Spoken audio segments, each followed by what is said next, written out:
asifiwe sana. Sasa asante, unaweza kuketi chini, na nimeshukuru tena kuwaona kwa sababu nafurahi sana wakati ninaona, na wakati tunakuja kwa kesha usiku ni kusarenda, ni kusema ya kwamba umewachana na kulala ndio ukuje utafute Mungu. Bwana Yesu asifiwe sana. Nashukuru waimbaji, nashukuru wote ambao ni wahusika kwa njia moja au nyingine. Mungu wa mbinguni aweze kuwakubariki. Muwafahamishe watu wote wa Thika, kila Friday nitakuwa huko, na tumekuwa hakika na wakati mzuri sana, wakati uliojawa na baraka. Semeni baraka. Tumebarikiwa, tumebadilishiwa maisha, watu wameinuliwa kivingine. Bwana Yesu asifiwe sana. Na hapa leo pia najua mtainuliwa kivingine, na mambo yanaenda kubadilika, na Mungu anaenda kutenda muujiza. Kama vile tulivyosema, Mungu anakupenda. Mwambie mwenzako Mungu anakupenda. Our Lord in heaven loves you. Mwambie tu na Kiingereza hata kama hujui. Our Lord in heaven loves you. Murudilie tu hata kama hujui, hata kama hajui. God is from God. Therefore, Mukondiro, where are we?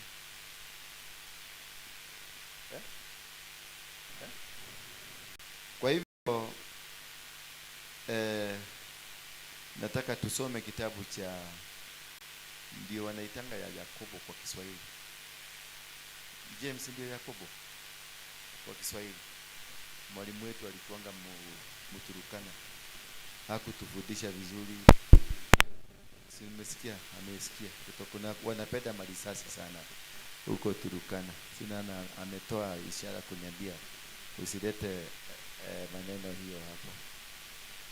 Nataka tuangalie faida unapopitia kwenye majaribu. Bwana Yesu asifiwe sana. The profit that we get while on trial. Because many people tunaangaliaga, tunaona tu wakati unapitia majaribu ni kama Mungu hakupendi, ni kama Mungu amekuacha. Lakini kupitia kwenye majaribu, trial and test, kuna kitu tunapata kutoka hapo. Sio lazima kitu yote ambayo unapitia gumu ikuwe ni shetani yako hapo. Hata kwenye mambo mabaya, magumu, mambo unaona hii, this is beyond me. Angalia, utaona Mungu hapo ndani. Bwana Yesu asifiwe sana. Kukataliwa, kutukanwa, kunyararwa, kuabiwa, kila kitu, kuna Mungu hapo ndani. Bwana Yesu asifiwe sana. Tunapia katika mambo mazuri ambayo umeona imepatikana, pia tafuta shetani, utampata kwa hiyo mambo mazuri. Bwana Yesu asifiwe. Kwa hivyo leo nataka tuangalie mambo mazuri katika majaribu ambayo tunayapitia. Maana kuna majaribu mingi ambayo tunapitia. Mtu anisaidie na kitabu ya Kiswahili ndio niweze leo ningependa sana tuongee Kiswahili mingi. Sema Kiswahili mingi. Kiswahili mingi, na tafadhali nipatie microphone ambayo haina aibu kama hizi.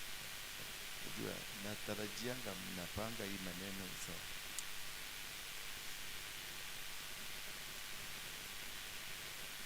Nakuja na raha isiyo na hisia, na moyo umeweka nyota kwa kaka.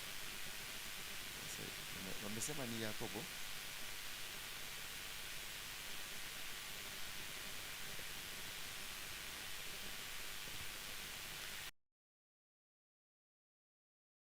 Iko wapi?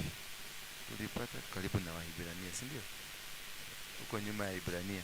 Basi nipatie sauti kwa hii. Tena mumeanza. Kwani kuna uoga mnatuuzia?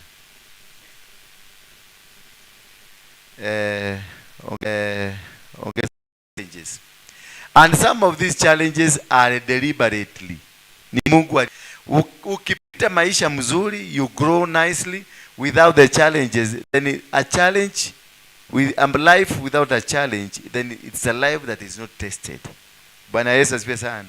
You are prone to challenges that bring you down. Yakobo mtumwa wa Mungu na wa Bwana Yesu Kristo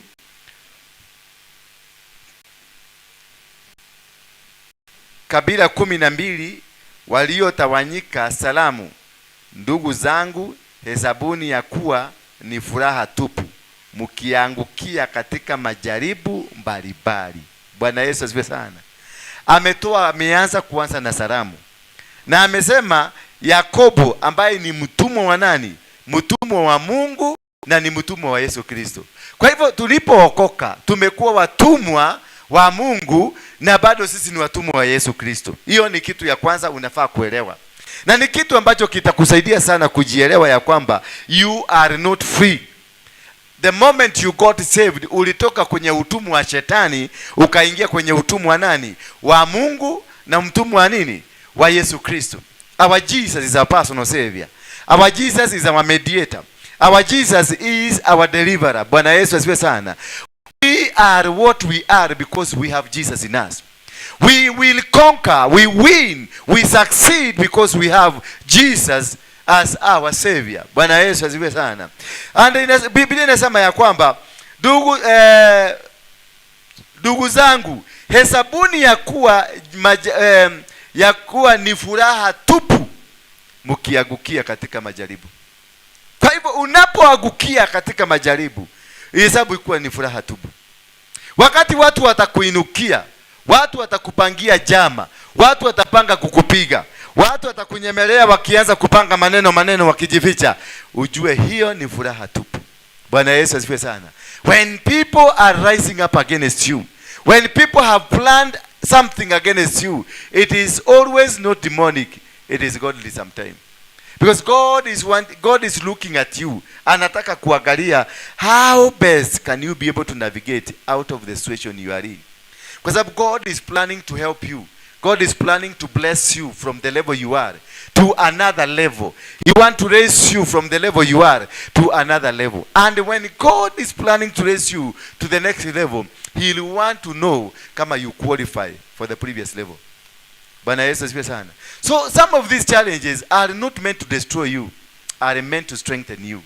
When the seas are calm, when the seas are not troubling, when seas are not making noise, then you know somebody is not being tested. Bwana Yesu asifiwe sana. Ukiona maisha yako imetulia vizuri, kogane monyoroko, mambo ni mzuri sana. Wakikuyu wanasema nevololio katia. Ugekura mambo imekuwa mzuri, ujue kuna tatizo katika maisha yako. Ministry kama hii, kama haina changamoto, haina kupigwa, haina kugogwa, ujue kuna panel beating inafanya. Gari ndio inyoroke, lazima inapitia kwa panel beating. Inagogwa manyudo na wajaruo na wakaba. Wanagoga. Wanaweka kichuma ndani, wanagoga. Wanaleta kichuma ingine ya kupanua, ingine ya kurudisha, kwa sababu wanataka waigoge na warudi wanaionyesha moto. Unasikiaka inaonyeshwa moto, ndio hiyo mabati inyoroshwe vizuri. Bwana Yesu asifiwe sana. Kama mabati yako haipitishwi kwenye moto ndio iangaliwe vizuri, then ujue you have lost the game. Bwana Yesu asifiwe sana. Tunapoenda crusade ama tunapoenda ile mikutano tunaendaga, tukose challenge, then you must know you are failed somewhere. Because there is no way you can call kusema unapigana na shetani hakuulizi maswali. Bwana Yesu asifiwe sana. Hauwezi kuonekana kabiashara kako kameenda nywe ni kufaulu. Na hakuna siku shetani amekuja kuwauliza swali. Hapo unafaa kufikiria vizuri. Ujiulize kama muko kwa kitanda moja na shetani ama unataka kuingia kwa kitanda na shetani. It is either way. Either ni kuingia unaingia kitanda na shetani ama uko kwa kitanda already pamoja na shetani. Kama kwa ndoa yako ni muliro, ni maua unaletea kwa kila jioni, na kasukari kila jioni, na kanyama kilo, na pesa ukiitisa unapatiwa, na hakuna kugoromekewa hata kidogo, ujue there is something wrong with you. Bwana Yesu asifiwe sana. Hiyo ndoa wakati ya kuanguka, itaaguka mpaka watu dunia mzima watajua kuna ndoa imeanguka. Kwa sababu you can never be all clean. Ati hata shetani anafurahi wakati unabarikiwa. Ati ni dadhimeto kuradhimo. Nimebarikiwa mpaka watu wameshangaa. Hakuna. Ati umebarikiwa mpaka mayai wa kuku za neighbor zinatakaga mayai kwako. There is something wrong. Bwana Yesu asifiwe sana. Kwa hivyo ukiangalia, uangalie life yako, hakuna challenge, hakuna mtu anakugoga. Tafuta watu wakugoge. Bwana Yesu asifiwe sana. Kama hakuna mtu anakuduga na kidole kwa kichwa ama kwa masikio ama kwa mapua, basi nenda deliberately tafuta mtu wa kukuduga, maana kuna makosa uko nayo. Kuna kitu, hakuna furaha. Biblia inasema it must be a happiness. When you hear people are discussing you, be happy. When you hear people are planning to attack you, be happy. When you hear people walipanga kukuua, be happy. Baka siku ya pain ikuje, ufiinywe vizuri na ufiinywe baka utoke hapo ukilia machozi, ukienda huko ukipanda gari pale machozi tu inamwagika bila kuzungumziwa. Then unajua sasa ndio mko na Mungu, ndio mnatembea na Mungu. Bwana Yesu asifiwe sana. Utoke hapa umeabudu vizuri na umepiga injili mzuri, ukienda nyumbani unakuta kufuri gapi? Waliona moja haitoshi, wakaweka ingine kufuri mbili. Na sasa hiyo watoto walikuwa kwa neighbor kwa sababu ulikuwa umekimbia town. Ukiona maneno kama hiyo imeanza kutokeza, ujue sasa ndio uko na Mungu. Bwana Yesu asifiwe sana. That is the time you need to be so happy. That is the time you need to know that God is working around you. Bwana Yesu asifiwe sana. Hiyo ndio tabia hesabu. We are made successors. Through trial we make it and we conquer our enemies, because through the trials we win the battle. You can never win a battle if you are not going through the trial. You cannot win and succeed anywhere on earth if you have not been able to succeed in winning this small battle. A battle is meant to make you better and strong. Wakikuinukia waseme wanataka kukufuga, kupigana na wewe, you become better. Because ukiimagine, you emerge victorious. And when you emerge victorious, you will have conquered that demon. Now prepare for a higher demon. Once you conquer this demon that is 10 years old, prepare for a 15 years old demon. That the whole life you live on earth, it is a life of battle from one demon to another demon. Hakuna free life. As long as Bwana Yesu asifiwe. Kwa mlima uulize Mungu, nimekukosea wapi? Ukiona doa yako imenyoroka, ne bebe. Mama akitoka asubuhi anakumumunya hapa, naona amumunya hapa, baka kumejichora kakitu kamate hapa, basi ujue kuna shida.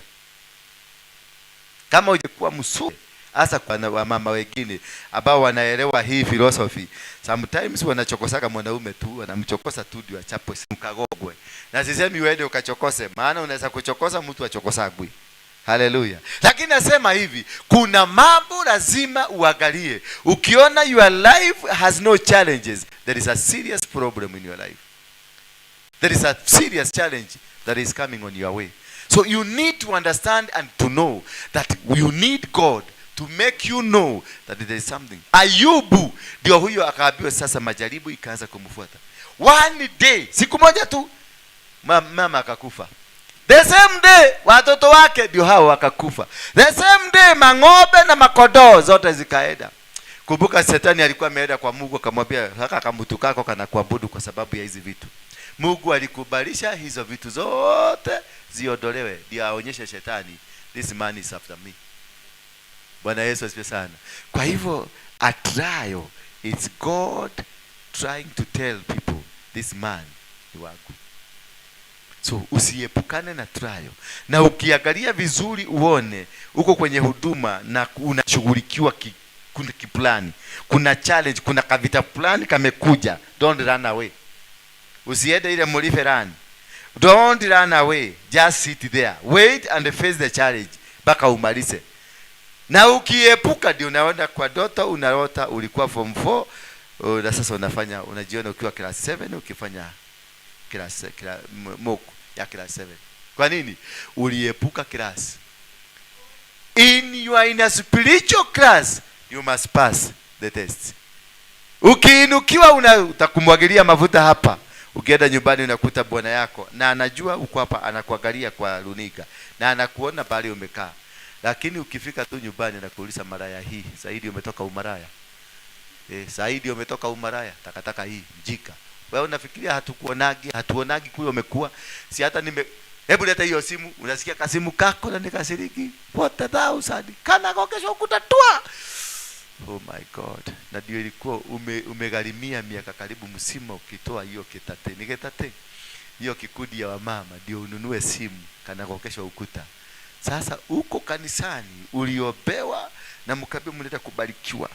Mnaenda kuinuliwa. Mnaenda maisha na kubariki. Yesu wako pamoja na wewe. Maadui wakikuona watatetemeka waaguke. Maadui wakifanya kitu watatetemeka. Jambo yani prophecy ziliagushwa kwa kesha. Umeziandika zote one by one ni 50. Lakini kufika nyumbani unakutana na adui tu mmoja ambaye ni bwana yako. Kasimu kanagogeshwa ukuta. Sasa baka unaangalia unashindwa sasa what next? Bwana Yesu asifiwe sana. Unasikia dunia ikumeze na sasa huwezi kupigia pasta kwa sababu kasimu kamefujwa. Haleluya. Unaona saa hiyo ndio shetani anasimama na anakuangalia kwa macho. Na anakodoa macho yake yote. Na anachukua ile kiti kubwa ile inaitwa sina tabu. Na anakalia kukuangalia kama umesikia uchungu. Bwana Yesu asifiwe sana. Sasa hiyo pastor aliprofesai. Haleluya. Baka mama kasimama kakanyaka kiti. Ni venye prophecy zimeanguka. Haleluya. Naona gari ikiteremka. Haleluya. Amen. Sasa ukifika maadui watakuja na direction moja. Wakikuona hivi watasambaratika kwa direction 7. Unaenda unagojea bwana yako aende kwa direction hata nusu, anakosa kwenda nusu. Bwana Yesu asifiwe sana. Na ukikaa kidogo unakulwa teke mpaka kwa kitanda. Unasikia ni kama basketball imeanguka kwa kitanda. Ni venye umekuliwa teke. Na sasa shetani anataka uogoje ufugue mdomo, anakwambia kirume mwite koma. Bwana Yesu asifiwe sana. Mwite ubwa, mwite takataka. Anakukuna sura pingine chwa. Baka unasema, usiniguze. Kuyena utiarege, komena utiarege. Kule shetani anaita Mungu kuja. Sikiliza mtu yako. Bwana Yesu asifiwe sana. Sikiliza yule mtu ulisema utapatia gari. Kumbe majaribu inakujaga kututesti kama tuko sawa na Mungu. Bwana Yesu asifiwe sana. Umeijikuta kwenye situation unasema unaambia wacha niweke Yesu dakika moja tu chini nikushughulikie nitamchukua tena. Haleluya. Sasa Mkristo amejazwa na Roho. Umelala ukidioma hata ulimama reka pataketeria. Oh baba. Anasema mtubu dhambi. Oh baba. Sasa ukimaliza hiyo yote unaenda nyumbani. Unakutana na mzee mwenye ako na sura kama ya fisi. Akikuangalia hivi unaona ni kobola. Kuangaliwa tu hivi unaona ni earthquake. Bwana Yesu asifiwe sana. Anakuita mara ya hii ukikumbuka venye ulitabiri na venye uliobewa, unashangaa huyu mtu haoni mafuta ndani yako. Sasa hiyo hata umeshaini hata hujapagusa mafuta, anakuambia naona kule ulikuwa na mumunywa, alikuwa nakupaka mate baka hapa. Kwani hii mate inakaa kama super glue. Imejishika wapi? Anakularua kovi kwa mate hiyo mpaka unasikia dade zinatoka twa. Naye shetani amevuruta kakiti pale anaangalia anataka kusikiliza. Shetani anakuheherera na kuambia, "Kuitene kurumagera ki." Umuruto oyo gathia ka mundu rumeta kana kutusiki kwa nini Bwana Yesu? Ndivyo umeopewa na pastor. Ndivyo umeopewa. Alafu shetani anakuhubiria injili ya vita. Anakuambia wacha nikwambie. Hata vita alikuwa anabeba panga. Na uliona alikata mtu kwa Yesu atarudisha masikio. Wewe kata tu Yesu atarudisha masikio. Sasa hiyo unajaza unaendelea kujaza alafu kuwe ni mumeru wa huko maua kule Tigania. Wale wanasema ndemera mudosio. Unakata unarudi kumuuliza alikuwa amefanya nini na ushakata kichwa. Bwana Yesu asifiwe sana. So this is a challenge. Na ikikuja haikujagi ndio ikumalize, inakujaga ndio ikuinue. Bwana Yesu asifiwe sana. The challenges ambazo tutazipata katika miondoko hii ya huduma kama hii. These challenges are meant to make us strong and better. Because we are able to learn. Wakati mtu anaitwa Ayubu aliendelea, the more he faced the challenges, the more he came closer to God. Hallelujah. When you are going through trials, you become closer to God. When you are going through trials, you make a good relationship. The trial brings a good and a better relationship. And uncharted and confused, a challenge, and the relationship you have with your God is a perfect one. A relationship we have with your God, it is umepita class 1, umeenda class 2, because each class of your life, each level that you move upwards in your life, it has a test. Bwana Yesu asifiwe sana. Katika maisha yako, ukimove from one level to another level, there is a test. Ukifanya kama venye vitu tumefanya crusade, hivi tumeenda Muranga na watu nikaona dunia mzima, mmefanya wakati mzuri, kazi mzuri hiyo. Watu walijaa. Unaona kila mtu anasema, the more anafungua mdomo kuniambia kazi ni mzuri, the more naishia kwa mlima. Kwa sababu najua hivyo ndivyo vita iko. Bwana Yesu asifiwe sana. The more ukisifiwa unaambiwa na uko mrefu siku hizi. Kakazi kaguo kale mnavaa siku hizi. Kale kogo deta mukoyo. One cake. Unyoroketa tanyanya igajo. The more they tell you that story, torokea kwa mlima. Bwana Yesu asifiwe sana. Ujue you are not tested properly. Torokea kwa mlima na ujifiche huko. Na uite Mungu kabisa, because kuna disaster inakuja. Bwana Yesu asifiwe sana. But when they come and they sympathize with you, venye machozi imemwagika, unaangalia tu watu hivi, machozi inaaguka peke yake, inaaguka. Ujue now that is the time God is working on you. That is when the time God is blessing you. Ayubu aliamuka siku moja and everything was not existing. Watoto, mama na mabusi na kila kitu. It was the end of life for Ayubu. It was the end of everything. He could not comprehend anything. But he said, hata Mungu akinikataa. Hata Mungu akifanya nini? Akinikataa, mimi sitamkataa. Bwana Yesu asifiwe sana. Hallelujah. That is the reason God will want to use you. God will never use untested spirit. God will never use untested servant of God. Hawezi kukutumia. If you are not tested na uko kanisa hii, ujue you are not yet. Utakaa hapa stagnated. Na wale watu ambao hawajapitia through this test, they are stagnated. Wanakwama. They are operating under a limitation. Kwa sababu walifugiwa kwa cage, they are in the cage. So they don't understand what is happening outside the world. Mwadha ni agosho. Naona mnaniangalia na macho ambayo inasema huyu mtu anaelewa ni nini ninapitia. Ninaelewa. Unapitia class 1 na bado uko na class zingine 12. Bwana Yesu asifiwe sana. Hiyo mgogo uligogwa vizuri. Hiyo ni class 2. Bado haujafanya inaitwa CBC ya mahoga ama inaitwa nini? Haujapita hiyo upande 2, uende 3, uende 4, uende 5 mpaka class 8 urudi uingie form 1. Na bado kuna university inakungojea. Bwana Yesu asifiwe sana. So you need to be very careful and vigilant when God is testing you. Because when God is testing you, he is doing it for your benefit. The test you are going through, it is for your benefit. It is for the reason of God why he has chosen you. When God chose alikuchagua, he chose you because he knew you can be able to conquer this enemy.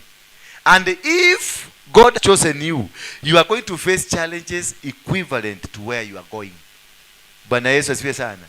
He's going to do what? He's going to test you with the challenges equivalent to where you are going.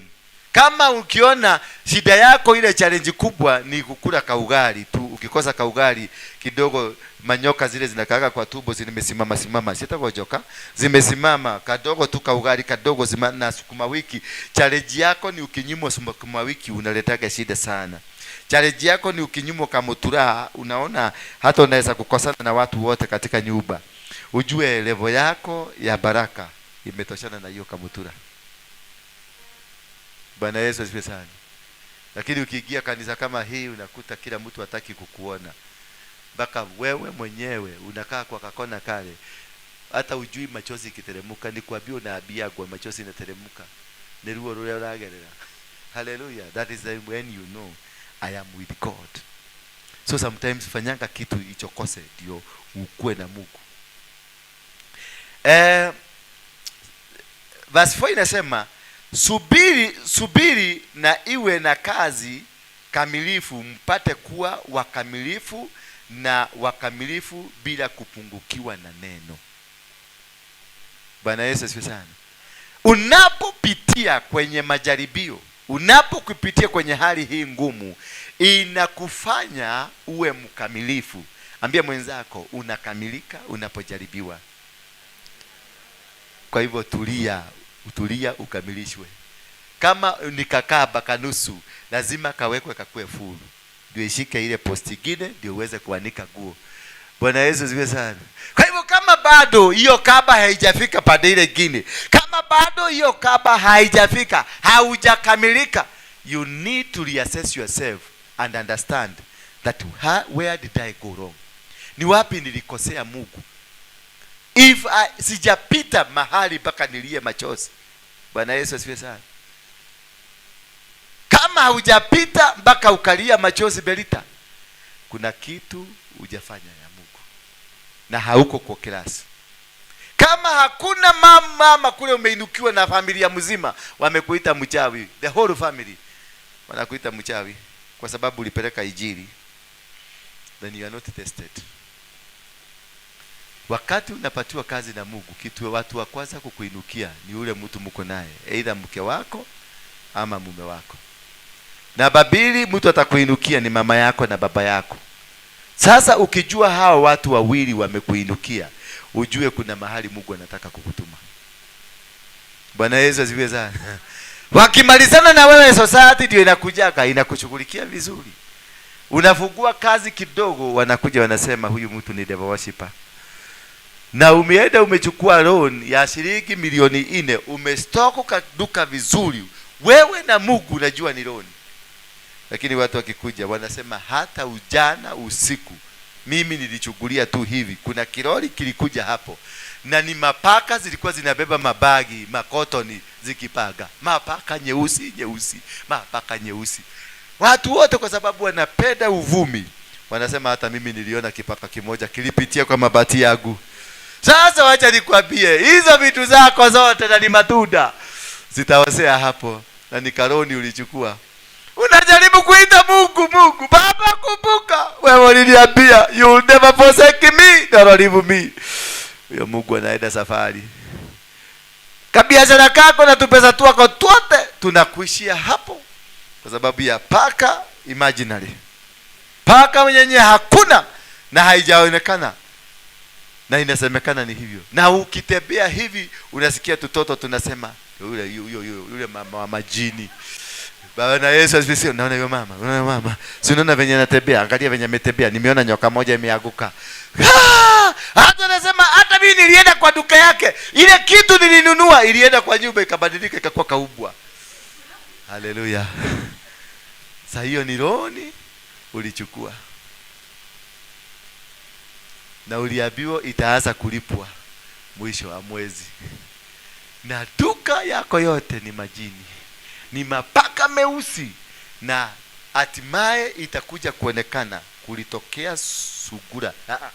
Nyani iliruka kwa mabati hivi, iliporuka ikabadilika ikakuwa nyoka, iliporuka tena ikabadilika ikakuwa jagadhira ikaenda. Bwana Yesu asifiwe sana. Haleluya. Kama haujapitia into that level kule kazini kwenu, umemwona anatumiaka uchawi. Umeona venye amekuangalia hivi, amegeuza macho yake, imegeuza hivi. Si umeona ilitani 360? Ukiona hivyo ilitani 360, alikuwa na tani maisha yako 360, amekuinamisha. Wewe umeisha. Mkiingia fellowship kule kazini ati mnaenda kuomba, mkiona anaingia unaanza kusema hata tumeona tuahirishe kwa sababu principal ametuita, mama mkubwa ameitana na amesema tuende kwanza alafu tutarudi. Si hakuna principal ameitana, ni wewe umeonekana mahali hapo. Kwa sababu wewe ukiangalia mtu jicho lake linako linapindukaga 360 na likitani 360. Hai amegeuza. Kesho unamenya kuangalia hivi, kesho lazima kitu itatokea kwako. Nenda uombee watoto wako kwa sababu mtoto atapelekwa hospitalini. Bahati mbaya ama bahati mzuri, mtoto atapelekwa hospitalini. Tulikwambia si tulikwambia huyo mama ni mchawi. Angalia sasa, mtoto amekufa. Mtoto amegojeka. Hata fununi inaanza kwenda. Mtoto wa fulani amekufa. Ni nani amemuua? Ni huyo hata hakuna kutaja. Kuna kuangalia. Na wakienda kuangalia unaona anaangalia hivi. Na ukikuja kuwazungumzia unaona wanasema haleluya. Bwana Yesu asifiwe sana. Bwana Yesu asifiwe sana. Sasa anataka get more information from you. Ndio apeleke wale aseme amekuja na amekili yeye alikunywa damu. Na anataka kukunywa damu za watu wengine 6. Kumbuka Friday uliwekelewa mikono na ukatabiri. Na Bwana akasema wewe ndio nabii wa majira haya. Lakini ile mazingaombo utakutana naye pale nje. Na ile maneno utakutana nayo. Kila mtu atakugeuka, hataki kukusiona. Kila mtu anakuangalia hivi anaona jini. Akikuangalia hivi anaona kipaka cha white. Umevaa t-shirt ya white lakini watu wanaona kitu ya black. Bwana asifiwe sana. Ama ukipita kijana kama huyo akipita mahali anasema huyo kijana anaokotaka pesa na macho. Akiangalia hivi afanye macho hivi, kipochi kinapotea. Bwana Yesu asifiwe sana. Na sasa hiyo wewe hata ulitakaswa Jumapili ukasemekana huyu kijana ndiye atahutuhubiria next coming Saturday. Na hiyo kitu inatokeaga kwa wale watu watafikisha ripoti mahali unafanya. Na mahali unakaa. Lazima hao watu lazima kukuwe na witness wa kanisa hii. Mahali unafanyaga ndio utakuta huyu kijana wa kanisa hili atakuwa akipita anakuta umewekwa kwa carpet unazungumziwa. Sasa story ni yako, anasikiliza na uliza ni nani? Ni fulani. Mpaka unajiona anafanya ni kasimu ni kuangalia. Alafu anajifanya hivi anatafuta ati ni message anatafuta, kumbe ni kapicha anapiga. Ndio atumie watu wengine wa kanisa. Angalia mtu wenu amekapa amekalishwa chini amekamatwa. Bwana Yesu asifiwe sana. Kwa hivyo subiri na iwe na kazi kamilifu, mpate kuwa wakamilifu. These trials are not meant to destroy you, are meant for you to have a testimony. Because in your life without a testimony, then you don't have a life. In the life of a Christianity means testimony. And testimony are not good testimony, are a bad testimony that this is what God did. Bwana Yesu asifiwe sana. God will come into your life to do it if you give him a room by allowing him to deal with you. And these trials zinakujaga kungoa. Kuna tuvitu tunangolewagwa. Tule tuvitu tunangolewagwa, moja ni mdomo mrefu. Bwana Yesu asifiwe sana. Ukikuwa na mdomo mrefu ya kuongea mingi sana, Mungu anakutembeleaga na njia ya kimdomo.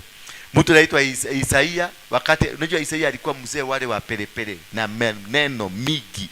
Ndio alikuwa itora huko kote, ndio alikuwa anasema, yani ukitaka report tafuta Isaia. Wakati Mungu alitaka kumtumia, na Mungu anapendaga watu kama hao wanajua kupelepele. Alimwambia Isaia kuja, who am I going to use? Isaia akasema namna gani? Here I am, Lord, use me as a vessel. Kitu ya kwanza Mungu alifanya nini? Alimwambia kuja my boy. Kaenda kwa jiko, akachukua jiko mzuri, makaa mzuri kwa moto, akamwambia fungua mdomo, akarusha huko ndani. Bwana Yesu asifiwe sana. Ni wangapi wamerushwa makaa kwa mdomo? Hapa ni wangapi wamerushwa makaa mpaka anasikia kama maneno anasema nie diara giathiko ici. Ndio gile kirere. Ukisikia mtu anakuambia siku hizi siongeagi, niliamua nijinyamazie, kuna makaa kwa mdomo. Makaa inawaka mpaka mpaka unasikia kumesa, unasikia kumesa itaenda kichoma. Unasikia kutapika, Mungu anakuangalia hipi, anakuuliza unataka kufanya nini? Tulia. Tulisema here I am vessel, you see me. The vessel is sasa ndio inatengenezwa ya kusumia. Bwana Yesu asifiwe sana. When God is testing you, it is sometimes looks like it is the devil attacking you. Bwana Yesu asifiwe sana. Baka unaangalia watu, kila mtu kimuona. Ukiona mtu akikuja unahepa tu unaenda kwa kona kako because hutaki story. Kwa maana kuna makaa kwa mdomo. Hallelujah. It is all meant to empower you. It is all meant that whatever that came kutoka hiyo Isaya alitumika kama nabii. Wangapi wako tayari kuwekwa makaa kwa mdomo utumike kama nabii? Bwana Yesu asifiwe sana. Wangapi wanataka kuwekwa makaa kwa mdomo? Belita, unataka kuwekwa makaa kwa mdomo utumike kama nabii? Haleluya. Bwana Yesu asifiwe sana. Wa Kristo. Na unataka kusucceed, unataka kuwin this battle. It cannot be won. It cannot be won. That's why the Bible in the book of Ephesians inasema nini? Wear the full armor. Vaa the full armor. Kwa sababu ya nini? Kuna vita pale mbele. Kuna ugumu. Mungu akamwambia Joshua, I have given you Jericho. Sasa Mungu huyu anasema amekupatia Jericho. Lakini anarudi hapo chini, anamwambia na ukuruleha, weka laini hapa. Be strong and be courageous. Sasa amekupatia, nimekupatia hii keyboard beba, lakini anakuambia be strong and be courageous. Na anarudia mara ngapi? Between verse 1 mpaka verse 13 amerudia mara 6. Be strong and be courageous. Do not be afraid of their images. Kwa nini? Na Mungu amekusubiaje? Nimekupatia Jericho. It is given by you by God. To you by God. He has given you Jericho. He has given you everything. But he is telling you to be strong and what? What does that tell you? Kuna vita. Ukiambiwa sasa nimekupatia hii simu, lakini be strong and courageous. Hii simu ni rahisi kupeleke jela. Hii simu, maana ni simu nimeiba na imenyoga watu wawili wamenyogwa, walipigwa risasi watu wawili kwa hii simu. Sasa wakati utaweka kasimikadi kako, unasikia kasimu kanalia, unaitwa nani? Naitwa fulani fulani. Uko wapi? Wanaangalia data. Ukikaka kidogo unasikia mapolisi wamekushika. Kwenda huko naambiwa watu wawili walipigwa risasi kwa Waruinge Street. Lakini ule alikupatia ni gift. Akakwambia tumia simu hii. Ninakupenda sana darling baby. Hii ni ya itakuwa hii kitu mliselekea juzi ilikuwa inaitwa nini? Valentine. Na Valentine ni nini? By the way. Nani mkatuoni yohoro? Yaani mnavyotaka kila kitu. Wakileta sasa nimesikia wataleta Josephine, wachana na Valentine. Kesho ni siku ya Josephine. Valentine ni mtu alikuwa kule inaitwa Roman Empire. Na huyo mtu hakuwa mtu mzuri, alikuwa anafanya usherati sana. Alikuwa anapenda kulalala na watu. Na hiyo sasa ndio alilala. Hiyo ni siku ya washerati. Kama ulicelebrate siku ya washerati. Bwana Yesu asifiwe sana. Nilipata awali amevaa kasweta ka red na kasikati ka red. Na tumaua tu red. Siku moja nilikutaka Jeroge yangu, si wale wanajua Jeroge kale ka kijana kangu. Siku moja kalikuwa kumbe hawa watoto wanajua mambo ya Valentine. Sasa kalikuwa kamevaa uniform lakini ndani kalivaa trouser ya red. Na t-shirt, kamevaa t-shirt ndani kabisa ya red na t-shirt ya shule. Kwa hivyo haungejua. Sasa nikaona kama mtoto kamefura, sio kama vile kanakuaga. Huko nikaona kamefura. Nikauliza Joro, kwa nini? Kwani umenona na usiku? Kaniambia hapana, ni trouser imenishika sana. Nikamwambia hapana. Hii trouser, kwa nini navaa trouser imekushika basi na kuna trouser mzuri? Akamwambia hapana, trouser imenishika. Sasa kanaruka wapi? Kuangalia hivi nikaona kameshika kabahasha. Ilikuwa imewekwa hapa. Nikaenda nikachukua kabahasha. Kufungua bahasha nikakuta iko na dola moja na kabarua kameandikwa.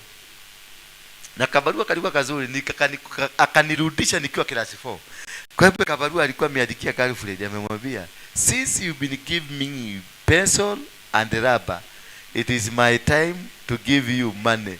Hallelujah. Yaani dola yangu nilikuwa nimetoka nayo hapo, imechukuliwa. Na kasichana kalikuwa kameandikiwa na hapo kamechora heart. Heart imechorwa vizuri, alafu imetobolewa na mkuki.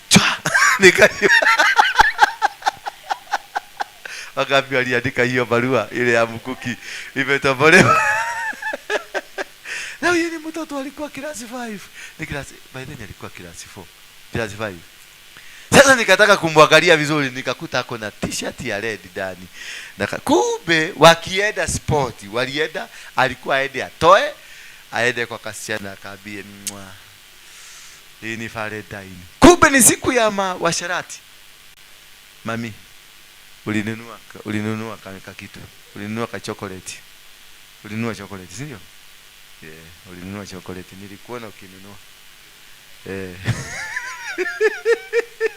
Aidhuru si tulikula chocolate na maua ilikatwa. Maua ilikatwa. Hata kuna watu mahali fulani nilikuta kila mtu amejibaba na maua yake msuri. Haleluya. Siku ya Valentine ni siku ya washerati. Ni siku ya nani? Ukienda pale Gongu kwa mlima, uende sasa utakuta kuna kondomu mingi sana zimetupwa huko. Ni upepo ilitoa gongu zikapelekwa huko zikafuru. Bwana Yesu asifiwe sana. Siku ya Valentine ndio marojini ilikobolewa mingi. Na ndio wanawake wenyewe walipitwa na wao. Kai. Na uli celebrate. Uko celebrate. Na wewe uliandika ka message. Unitumika kitu. Ka Valentine. Wangapi waliandika ka message kudai Valentine? Uliandika? Na wewe kai huko andika. Jen, uliandika ka message ka Valentine? Huko uliandikia ka message our apostle. Ukiniandikia ningekuvuguza siku hiyo. Haleluya. Bwana Yesu asifiwe sana. Kwa hivyo tumeona inakamilisha, you become whole when you go through the challenges. Job became whole because of going through the challenges. So these challenges, the trials, they make you better. Verse number 5 inasema, lakini mtu wa kwenu akipungukiwa na hekima, na aombe dua kwa Mungu awapae wote kwa ukarimu wala hekima, naye atapewa. Ni kwa nini? Kwa sababu amekapitia, atakuwa na hekima. Kwa hivyo kupitia kule kitu nakipitia, with challenges that you go through and the trials, zinakuongezeaka kitu inaitwa wisdom. Unapata hekima ambayo si ya kawaida. Sasa ukiangalia mtu akifanya kitu hapa kanisani, ukiangalia msichana kama huyu amekaa hapa akikuja ajikalie pale, hautamshambulia kwa sababu utapata hekima. Kwa sababu hivyo unamgoga na wewe utagogwa. Bwana Yesu asifiwe sana. Hapa kanisani ukiinukia huyu mtoto, hata wewe utainukiwa. Kwa njia fulani nyingine Mungu lazima atalete na utafinywa. Ukifinywa utakumbuka venye ulifinya huyu. Na huyu venye ulimfinya sasa utajua next time hautakuwa ukizungumza na mtu, utakuwa kitulia kwa sababu utawekwa makaa ya moto. Haleluya. Tell your neighbor, trials inaleta hekima. Baka hapo tumefika, kuna mahali tumeona shetani? Kuna mahali tumeona shetani? Tumeona Mungu mtupu. Lakini ni nini? Ni trial. Bwana Yesu asifiwe sana. Lakini tukipatwa na hii trial, tunaanza namna gani? Baba, katika jina la Yesu Kristo. Oh my God, navunja mapepo. Risha. Unarisha na kumbe unaaguka kimtihani. Maana the trial is meant to put you into a class. And when you are in a class of trial, the passage is that utaenda kupita class na utatoka class 3 uende class 4. Bwana Yesu asifiwe sana. Lakini ukianza hiyo mambo ya kupambana pepo, ninaangamiza pepo, vunja pepo, ujue utarudi class. Most likely utarudishwa class. Sio ile ulirudia ama ile ulikuwa, utarudishwa tu. Na ndio naonanga ushailota wewe uliotaga kutoka secondary ukaota ukiwa class 5. Si ndio? Uliaguka, ni mtihani uliaguka. Na umesikia amerudishwa kutoka wapi? Kutoka secondary amerudishwa mpaka class 5. Meaning another 5, 6, 7, 8 form 1, form 2, form 3. Hapo ndio uliota ukirudishwa. Ukarudishwa class. Hiyo ni miaka nyingine ngapi? 7 ya kupitia kingine. Na utapitia hiyo moto yote. Kila kitu uliepuka utarudia. Kama ni kukaragwa na karagwa, tulia vizuri ukaragwe. wacha mkurukaruka, wacha kusema niyo na kandia ndirigwa taigi mithama thado thie kwenda. Nani alikuita ukuje hapa kwenda? Kwani kuna kitu itasimama? Ni wangapi tulianza na wao hapa, akina Nanse na akina nani walienda, kanisa ilisimama? Hapana. Vatican ilianzishwa na Peter. Mnasikia Peter kitajwa mahali? Tunaongea mambo ya popu sasa, na tusisita tugine tunaitaga hivi. They don't care. Ile kitu utakaushwa mafupa uwekwe chini ya kanisa huko chini, wakuitaga saint, and that's the end of you. Ukiwa saint utakula chakula? Hapana. Gari kubwa kuja tu kiniambia unataka kuhama kanisa ama unataka kwenda, let me tell you, nitakununulia michupa miwili ya maji, na ukiwezekana nikutafutie bigiji ikusaidie kwenda. Unajua ukitafuna ile bigiji kwenye ile ilikuwa ile bolgam ile around ile inaishaka utamu haraka, inakaka gumugumu, ni kama iko na tairi. Haya utafuta hayo, unabeba bagi kwa bile bagi, unisaidie bagi yako mami, ukitoka CFC, ukitoka Synagogue venye utaenda.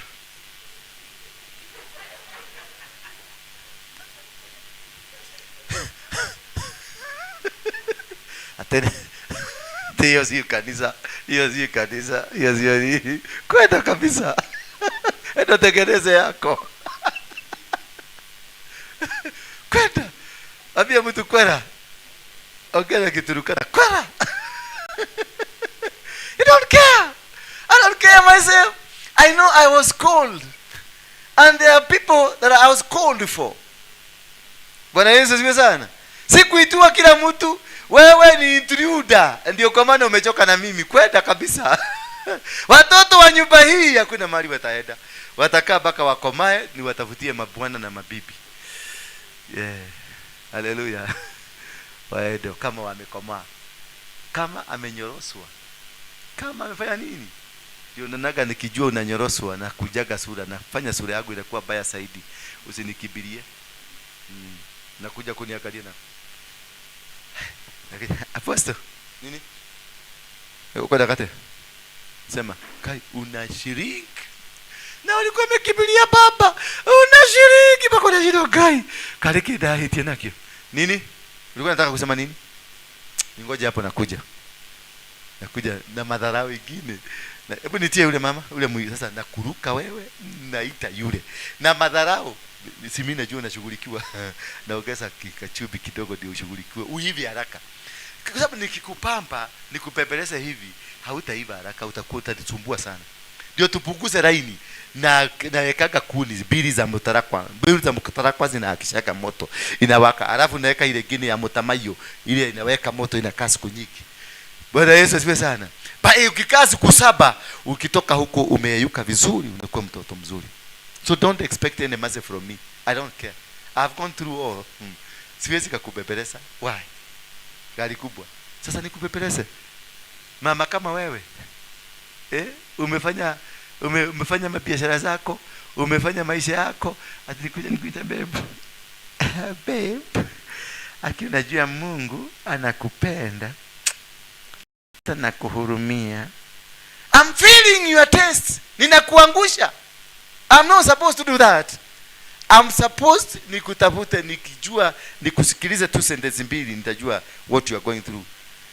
Sentence mbili nikijua tu, nitajua huyu mtu natuma naita buju, iende lete metarakwa 3, metarakwa ile posta metarakwa zitahakisha moto itakuwa mingi. Unachomeka bako unasema kai, ushono muhujia kweli, no muhujia. Utanikuta tu nikihubiri. Na utakuta watu wakiokoka. Na utakuta tu kanisa ikiendelea kuna mama alisema hiyo kanisa itaisha. Nilimwona jana ameanza kulike page zetu. Ameokoja iaguke, ameona iaguki, ameanza kulike page zetu. Sasa anasema, man of God, humbili kabisa. Haleluya. Bwana Yesu asifiwe sana.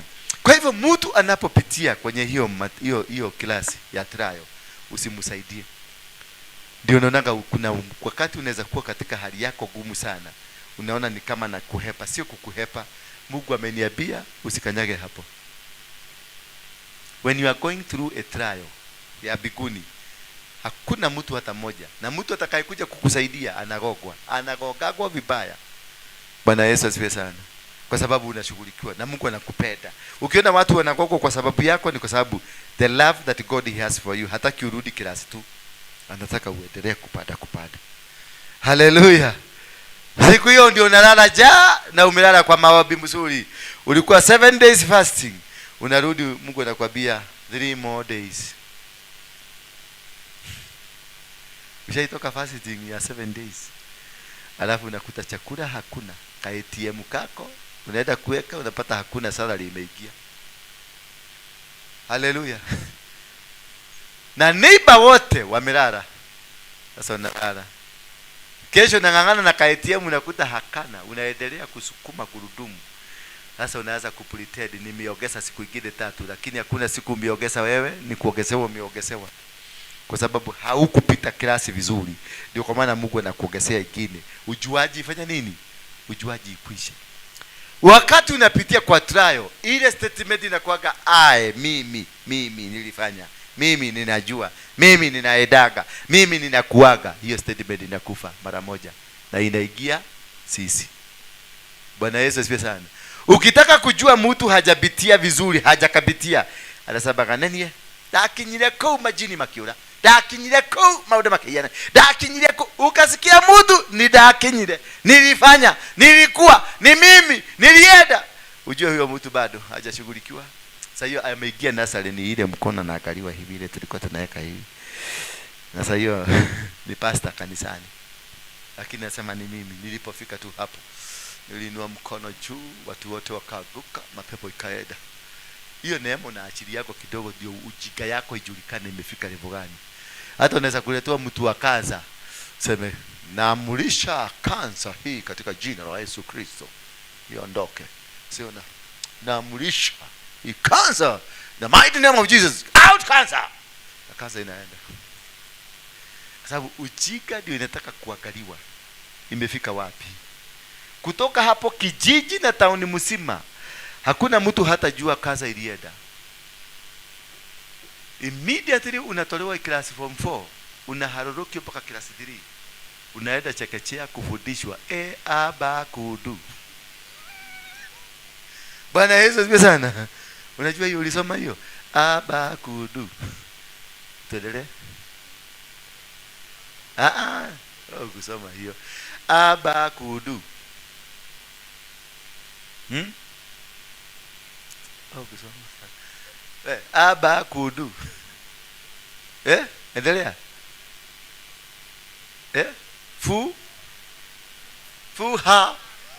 Habuk. Zizo akasu. Bwana Yesu asifiwe sana. Unarudishwa huko, unaanza kudu. Sasa hiyo mna kudu na mtoto yako ndio mna kudu na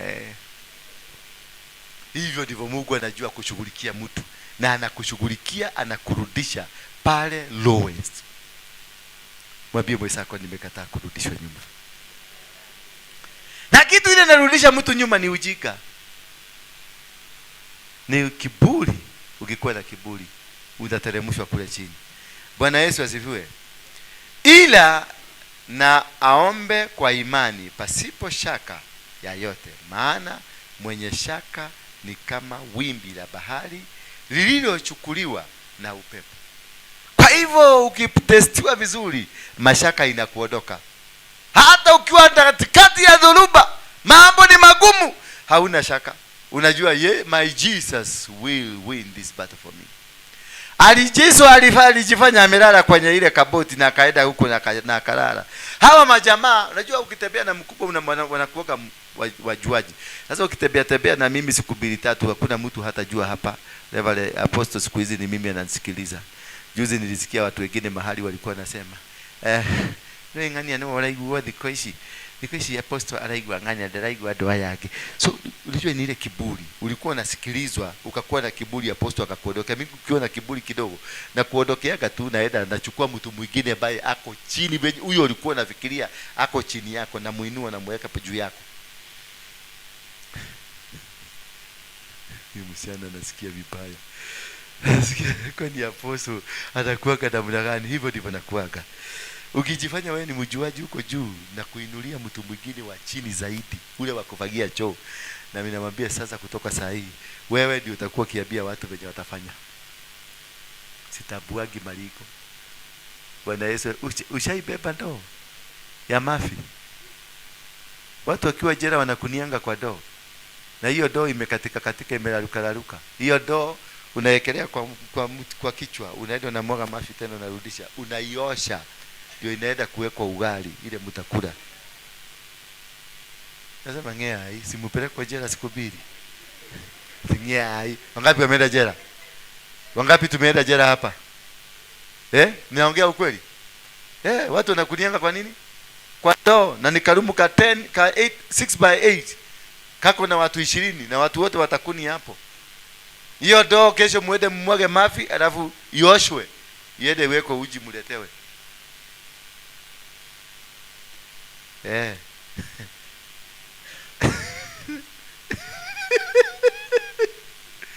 Niliona wanataka kupeleka Matiang'i akakulia kwa ndoo. Ruto. Kwa hivyo shaka inaondoka when you are walking with God, that the spirit of fear is expelled. When you have been tried, you don't fear anybody, you don't fear anything, you don't fear that they are going to abandon you, you don't fear that utaachwa kanisa na kibodi yako na vitu zako, mashini zako. Wewe ni pastor, umeachwa, wamesema leka tu ndio yagweka, wacha nikwambie, you don't fear. And you even ask them, mlikuwa mnahitaji fare? Nimekwenda ka fare? Demuogerere muthiathie kana demweterie ka Uber getha mukinye na ihenya kuria muguthiaga. When you have passed through the trials na umepita, you don't fear anything, you don't see anything as anything. You walk your own life, you know you are with God, because God has tried you and has tested you. Bwana Yesu asifiwe sana. When you have been tried and tested, you can never be shaken by anybody. You can never see anybody as anything before you. You only see your God. Bwana Yesu asifiwe sana. So it expels, kushinda majaribu, fear, the spirit of fear inaondoka peke yake. Hautaogopa. Umesikia kali kubwa? Hautaogopa. Hata ukiambiwa nini, unasikia tu mtu anakuja na kupatia story ati watu wanataka kuhama. Unauliza, wanataka kuhama na motorbike kana wanataka kuhama na gari kubwa. Bwana Yesu asifiwe sana. Na mnafanya nini kuwasaidia kuhama? Haleluya. Najua ni vizuri kuuliza, mneke mureka, ni kitu gani mnawasaidia kuhama? Bwana Yesu asifiwe sana. Kwa sababu the fear is no longer in you. You have conquered. Kwako Biblia inakwambia mimi nataka kutoka, nataka kuenda. Unamuuliza, uko na fare? Unaweza kuna wakati umewahi kujaza, acha tusikue hesabu ya huyu analala. Kuna siku umewahi kujazia bwana yako. Angalia, ni wewe naongea na wewe. Umewahi kujazia bwana yako, unamwambia nataka kwenda, bwana akuuliza, nikuongezea fare? Unashindwa. Unabaka unamwambia, kwani una akili, unajiongezea fare ya nini? Kwa sababu ulikuwa unataka ubebelezwe. Unauliza, nikuongezea fare? Paka unakuja mtumikia hapo, unasema ule ni maugire kwera kekwe tukende die kekwe tukenda goko die kokwera goko, na uliko umepaka paka bagi za kwenda kekwe na goko tu nimba kainia goko na God will catch you. So lazima God will catch you. Kwani kuna mahali alikuwa ameenda. God, I'm with God always. Bwana Yesu asifiwe sana. Huyu mama amekapitia. Ushaipaki mizigo, umepaki mizigo. Unafikiria Bwana atakubembeleza, unakumbuka, unakuta hata ameita Uber. Na ameanza kukusaidia. Ngoja nikusaidie bagi gani? Unamunyang'anya. Nini nakwenda ndirani? Nani amekwambia naenda? You don't have anything to worry about. You are strong. When you have gone through the trials, there is nothing that will be on top of the table for you to worry about. You conquer every mountain, you conquer every situation, and wherever you go, you are not shaken by anybody. You are not shaken by any situation. You are not shaken by any force around your life, because you have conquered the spirit of fear. A trial will help you to conquer the spirit of fear. Bwana Yesu asifiwe sana. Hallelujah. Namba 7 inasema, maana mtu kama yule asidhani ya kuwa atapokea kitu kwa Bwana. Huyo mtu mwenye ameanguka mtihani hawezi kupokea kitu kwa Bwana. Hallelujah. Kama umeleta ukaanguka mtihani, James Mahuria, kama ulihuria na ukaanguka mtihani, you have got no reward from heaven. Lazima upate kupita mtihani ndio upate reward. A reward is as a result of the examination ulifanya. Ulifanya mtihani ukapita, umepitia majaribio ukasucceed. Therefore everything that comes from heaven, it is considered based on the trials ulipitia. Kama katurayo kako kalikuwa kadogo, zawadi yako ni kidogo. Kama kiturayo kilikuwa kikubwa, zawadi yako ni kubwa. Because you have been tested and verified and proved. Hallelujah. So tell your neighbor, I have been tested, I have been verified, and I am proved to be worthy vessel, to be a worthy vessel to be used by God. For you to become that vessel that God is going to use you, you must have been tested, verified, and proved. Hallelujah. Sasa hiyo hakuproviwa ndio inakuwa gumu. Kwa sababu unakuta mtu mwingine, ushaiona wale wazee wale wanafanyizaga exam, wanavaga glasses na wanaekelea kwa hapa kwa mapua. Anakuuliza, kijana, ulisoma nini? If you look at this, can this add to this?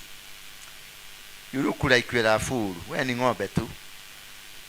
Sema mimi ni ng'ombe. Wewe ni ng'ombe. Unaambia mimi ni ng'ombe. Bwana Yesu asifiwe sana. So you are approved because of the trials that you go through. You succeed in a battle because of the trials ambazo umepitia. Magumu unayoyapitia yalivyo makubwa, ndivyo na wewe unashinda vita vikubwa. Magumu yalivyo madogo, ndivyo vita vyako ni vidogo vidogo. Kwa hivyo usiringie watu eti kwa sababu umepitia tu majaribio tudogo unachekelea ule mwingine. Zawadi yake ni kubwa kuliko yako. Hallelujah. Tuko na mangapi? Mtu wa nia mbili husitasita katika njia zake zote. Kwa hivyo ukipitizwa kwenye majaribio, unakuwa na nia moja. You make a decision and your decision is final.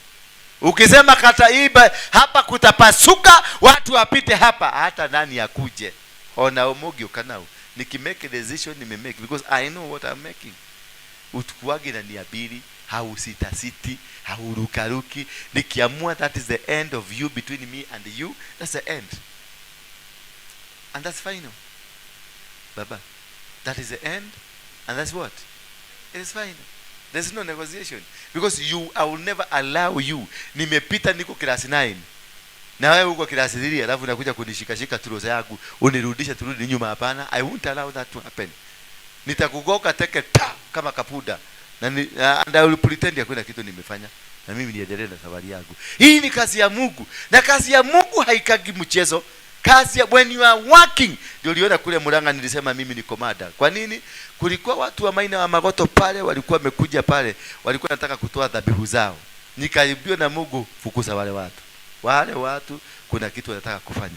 Nikawaambia watu wote wapige magoti, si walikataa. Tukasema watu, nikawaambia mimi si pastor, mwendeni kwa pastor yenu. Mimi ni komanda.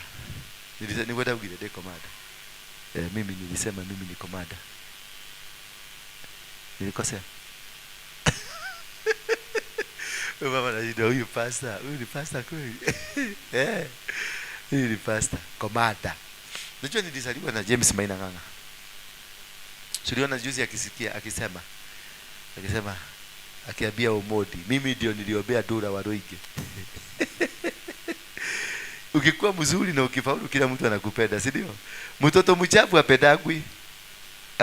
Sasa kila mtu, nimeona tulikuwa na mboya hapa ananiambia, Mwilo alikuwa ananiambia ninakupatia interview kwa sababu niliona ukiinterview Waruinge.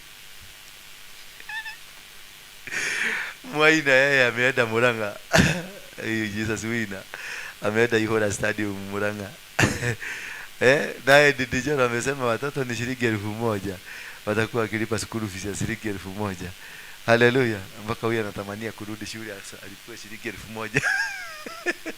Huko Murang'a 1,000 shillings school fees. Pelekeni watoto huko. Jambo lolote likifunguka, madhabahu yakianguka, kila kitu kinalainika. And you don't need to worry anything. As long as you are right with your God, as long as you are doing what God has instructed you to do, everything else will work for you.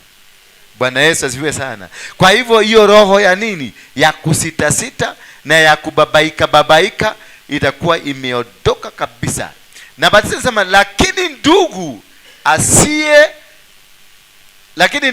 asiye na cheo na afurahi kwa kuwa ametukuzwa, bali tajiri kwa kuwa ameuzishwa, kwa maana kama ua la majani atatoweka. Mtu mwenye amekaliswa kiti na ametuzwa ameshida tajiri mwenye amekaa kama ua ambayo itakauka, because huyu hajajaribiwa, lakini huyu amejaribiwa. Mtu mwenye amejaribiwa is strong, lakini mtu mwenye hajajaribiwa anakaa kama nini? Ua ambalo litayeyuka, litakauka the next minute. Ndio nataka mtu anakuja na inuka, anavuma, kumbe ni sabuni ya omo. Ukienda kwa nyumba bedroom, ukirudi unakuta hiyo omo yote imerudi chini.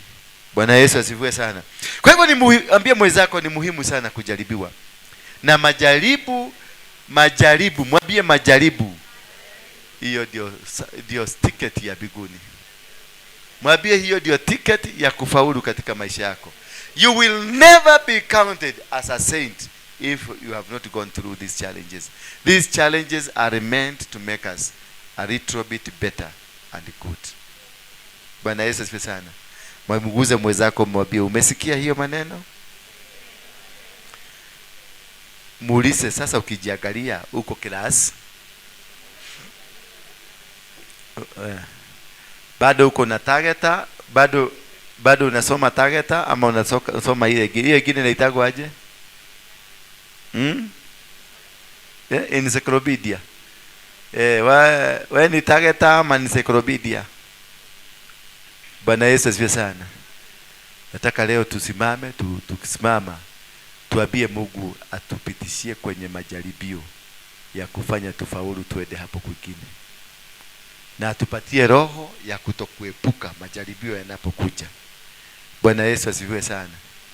Nasema hivi, Beatrice, nasema hivi, waambie Mungu akuruhusu upite kwenye majaribio, na akupatie roho ya kutolialia, ya kutorudi nyuma, ya kukubali upite klasi yote vizuri bila challenge.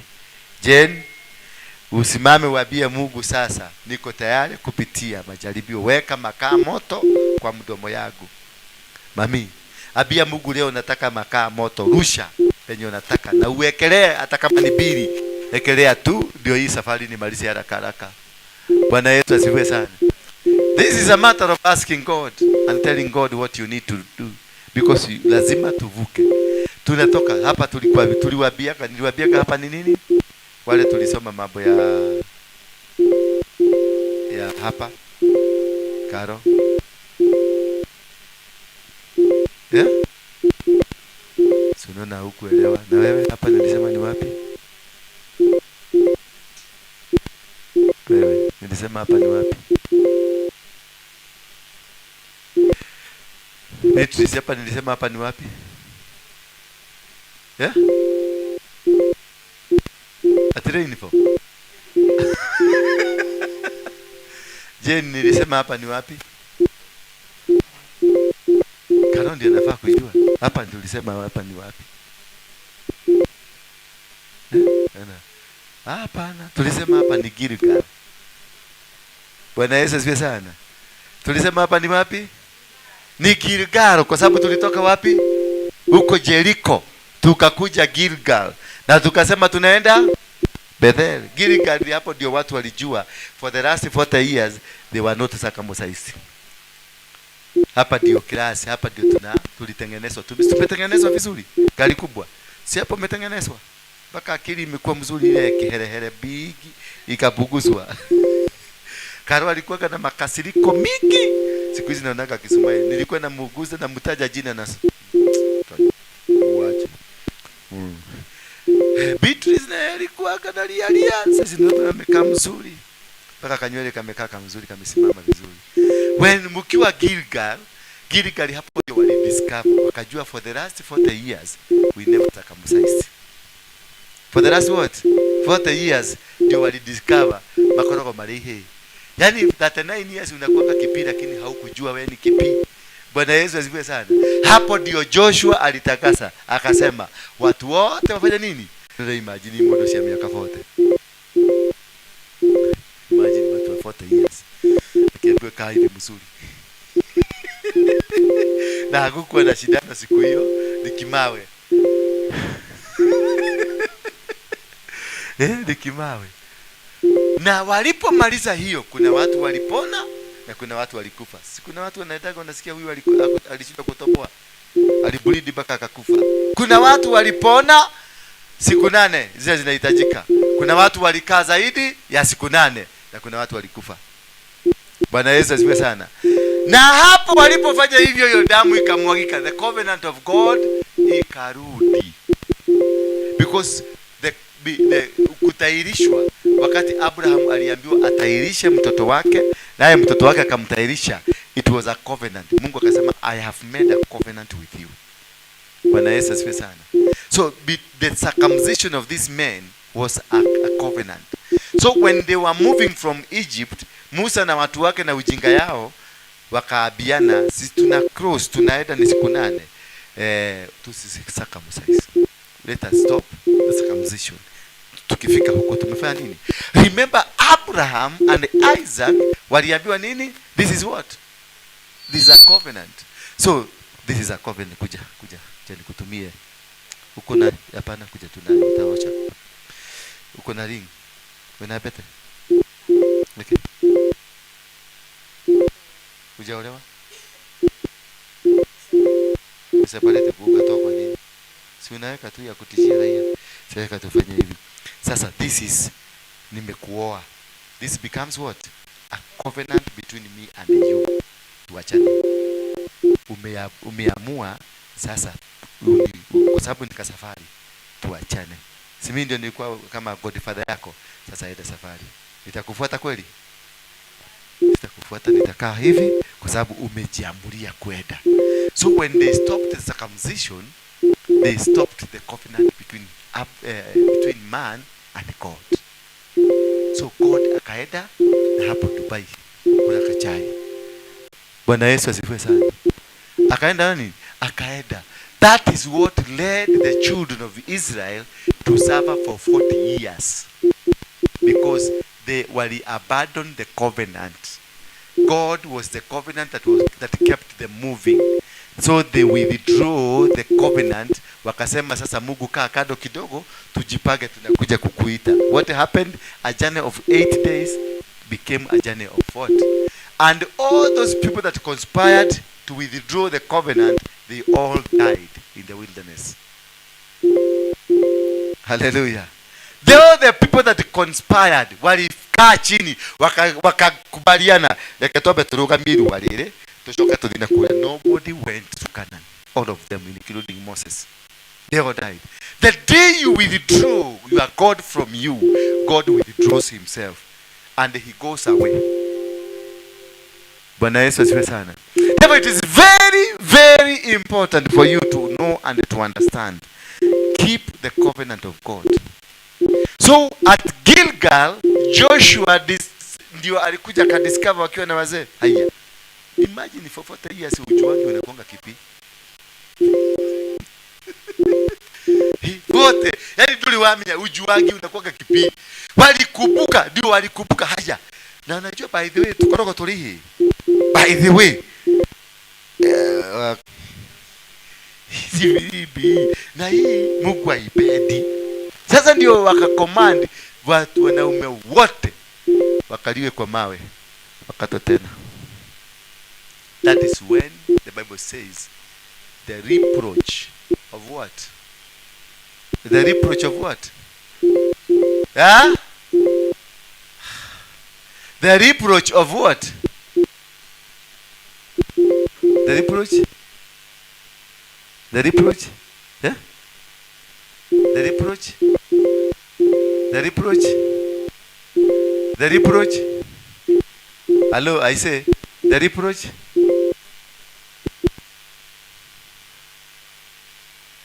Nani? Hakuna answer. The reproach of Egypt has ended. Geshonoko ya Egypt. When they were circumcised, the reproach of Egypt came to an end. Bwana Yesu asifiwe. As we are getting out of Gilgal, because the process of getting out of Gilgal has been initiated, the reproach of Egypt will come to an end. We are getting into a new level. We are getting into a new standard. We are getting into a new revelation. We are getting into a new move. The move that will be unshakable in the entire world. Bwana Yesu asifiwe sana. Tell somebody, the reproach of Egypt has come to an end. All the challenges that you've been facing, the enemies that rose against you, the forces that were dark in your life have come to an end. This is a new beginning. The journey to Bethel has just started. The journey to Bethel has just begun. The journey to Bethel has just begun. But because I don't understand what Bethel means, that is why I cannot celebrate.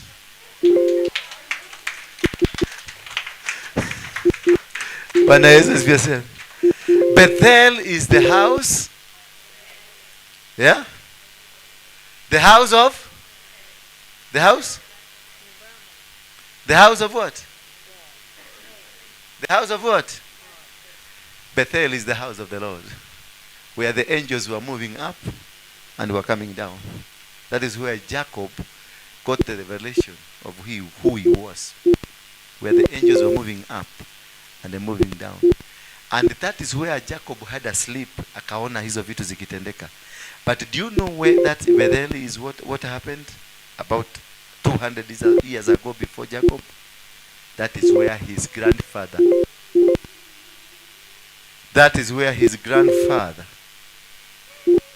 alimleta Isaka. So what you lay now, your grandchildren will benefit from it. Bwana Yesu asifiwe sana. What you do now will transform you forever. And wherever you will go, you will be finding yourself in the position of blessing. Bwana Yesu asifiwe sana. Can you receive your anointing tonight? Can you receive your deliverance tonight? Can you receive your Bethel tonight?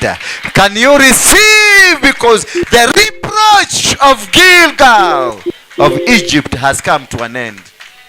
God is blessing you. I can feel in the spirit. God is doing something. God is blessing you.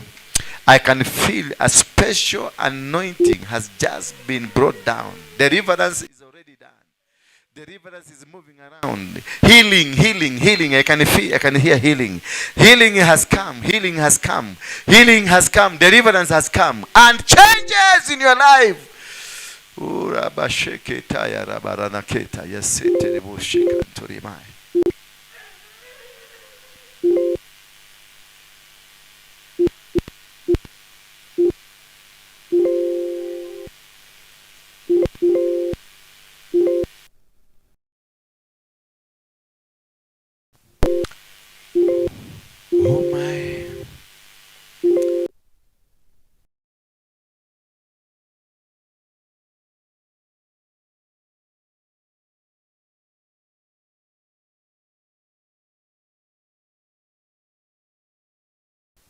through the blood of the everlasting covenant, make you complete in every good work to do his will, working in you. You, what is well pleasing in his sight, through Jesus Christ, to whom be glory forever and forever. Somebody say amen.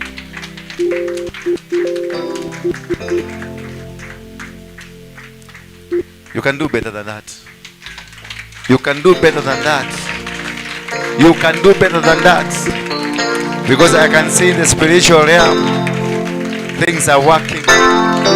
I can see in the spiritual realm, watu wanafunguliwa. I can see in the spiritual realm, deliverance has come. I can see watu walinyang'anywa mashamba imerudi. Ninaona vipawa vimeteremuka sasa. Ninaona nguvu mpya imeshuka sasa. I can see the blessings of heaven is coming. I can see minyororo ambayo ilikuwa imefunga. Just put your hands together. Piga makofi. Endelea kushout. Shout to the Lord. Shout to the Lord. Shout to the Lord. Because freedom has come. Sema freedom has come. Healing has come. Freedom has come. Freedom has come. Freedom has come. Freedom has come. Hakuna Mungu kama wewe. Open your lips. Wewe ni Mungu. Open your lips and speak to the Lord. Mungu. Open your lips. Speak blessing to your life. Speak deliverance to your life. God is lifting some. Wewe ni Mungu mkuu, waweza yote. Hakuna Mungu kama wewe. Unatenda mema. Wewe ni Mungu mkuu, waweza yote. Hakuna Mungu kama wewe. Oh, wewe ni Mungu. Wewe ni Mungu mkuu, waweza yote. Hakuna Mungu kama wewe. Mwambie hakuna Mungu kama wewe. Oh, Open your lips. Speak Speak blessing to your life. blessing to your life. Speak blessing.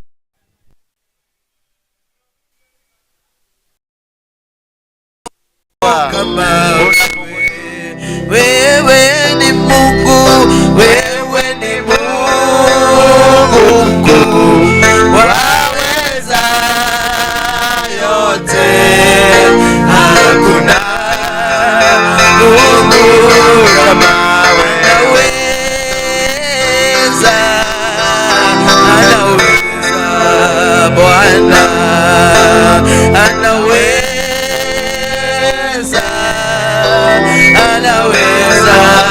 Bwana. Tukiomba anaweza Bwana, anaweza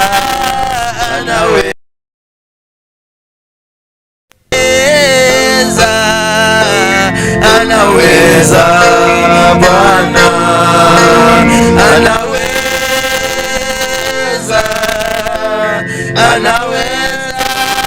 Bwana. Nasi tukiomba anaweza Bwana, anaweza.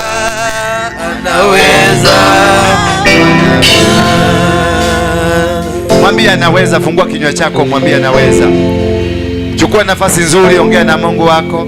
Unaweza ukapiga makoti chini, unaweza ukasimama, unaweza ukalala, unaweza ukatembea kwenye holi. Mwambie Mungu unaweza. Mwambie unaweza. That is why I'm here, because God will help. Mwambie unaweza.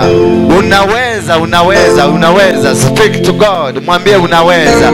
There is no any other God apart from you. Hallelujah. Unaweza Bwana. Unaweza. Unaweza.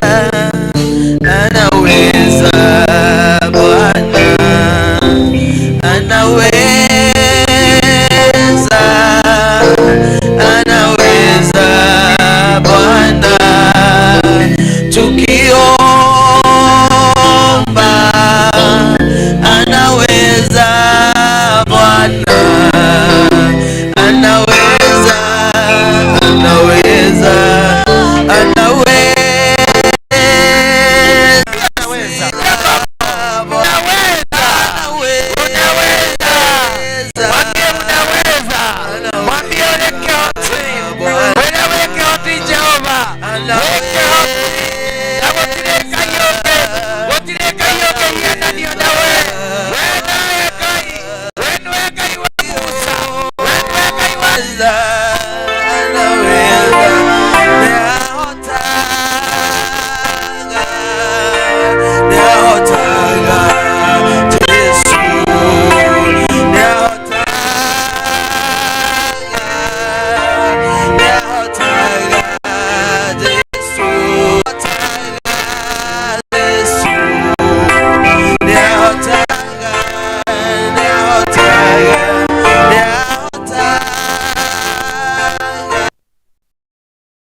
Thank you, Jesus. We give you glory and we give you honor. Kwa hakika unaweza, unaweza, unaweza,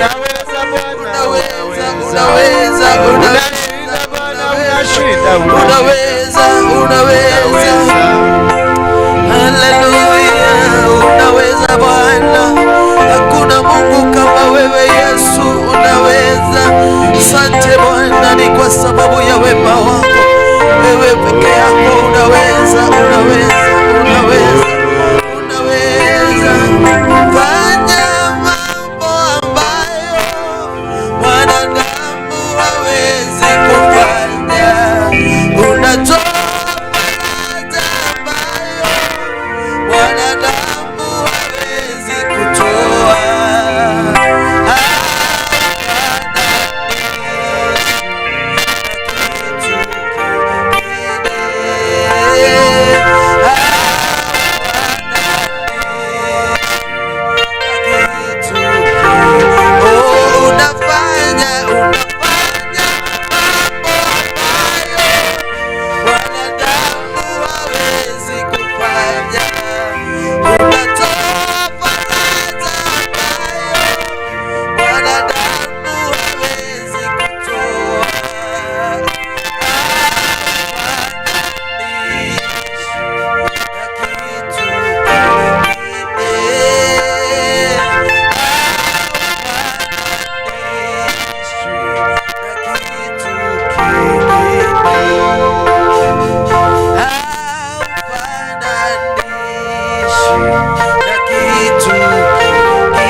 wa mbinguni, muumba wa mbingu na muumba wa dunia, usiku huu ninakukaribisha.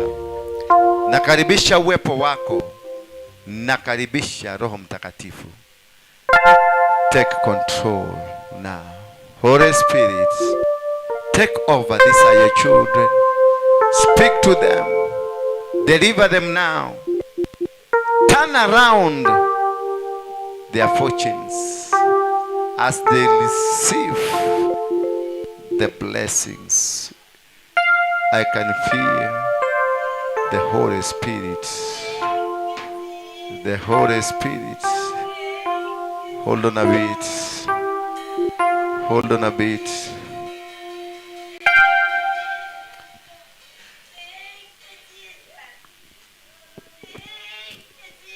Oh yes. I can feel the presence of the Holy Spirit. The angels from heaven have taken over. The atmosphere has changed. And the demons are being dismantled and destroyed right now. Somebody is being healed now at home. Somebody with cancer. At home, somebody with cancer is being healed right now. Something is happening to somebody.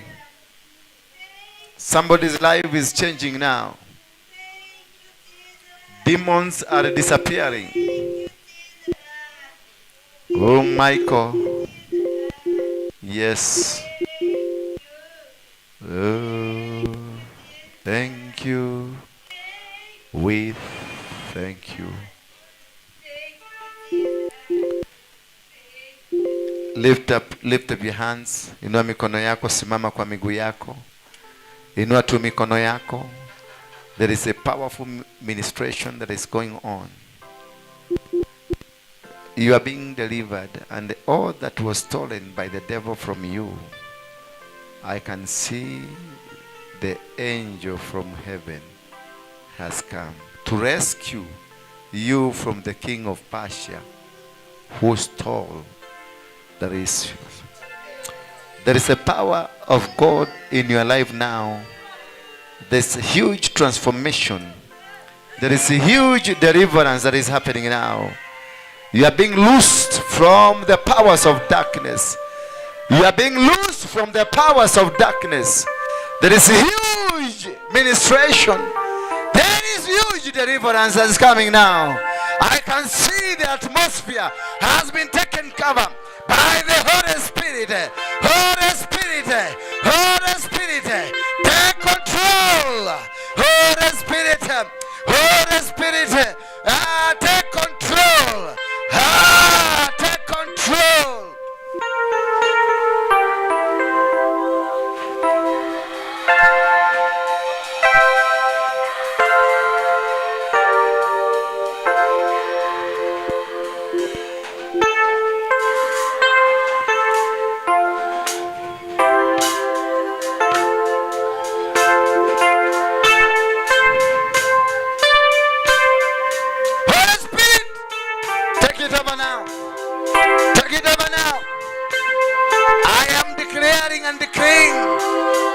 Special healing upon you.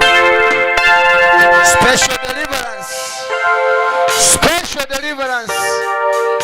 Oh. Kuna nguvu zimeshuka. Kuna uwepo wa Mungu umeshuka sasa. Kuna watu wameachwa huru, wamefunguliwa. Kuna watu wameachiliwa huru. Kuna nguvu zimeshuka mahali hapa. Kwenye kikundi hiki kuna nguvu zimeshuka, kuna nguvu zimeshuka. Wachaneni na yeye. Mwacheni. Leave her alone. Kuna nguvu zimeshuka mahali hapa. Kuna nguvu zimeshuka mahali hapa. Huko nyuma kuna nguvu zinashuka, kule nyuma kuna nguvu zinashuka pale nyuma. Watu wanaachiliwa, minyororo inakatika. Minyororo inakatika hapa. I can see the presence of God. I can see the angel. Minyororo ya Illuminati imekatika. Free dead na devil worshiper wanaluza. Haya ndio hiyo imeshuka. Waliokulaani wamekuacha sasa. Magonjwa iliyokushika, wachawi na waganga waliokukamata, wanakuacha sasa. Wamebeba mizigo, laana za familia, laana za chuki zinaondoka sasa.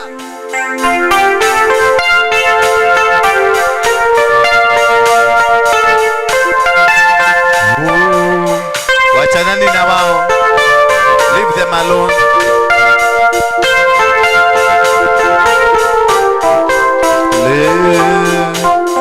Holy Spirit now.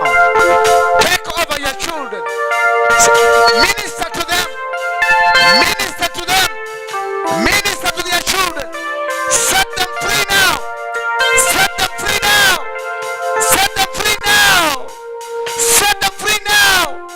In Jesus' name.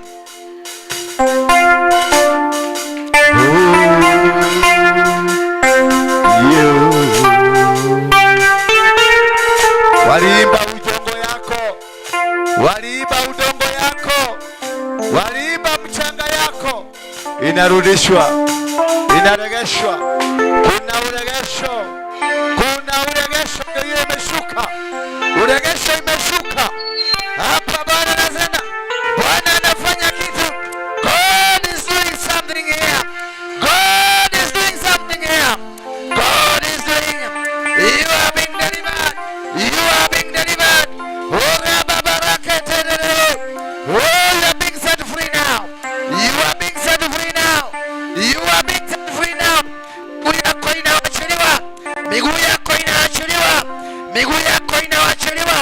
Miguu inaachiliwa.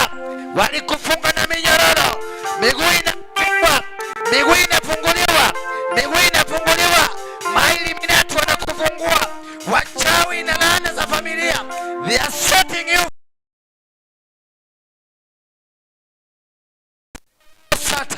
Let the power of God get into you.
Wale ambao walibeba mchanga, if you have the soil, bring it here.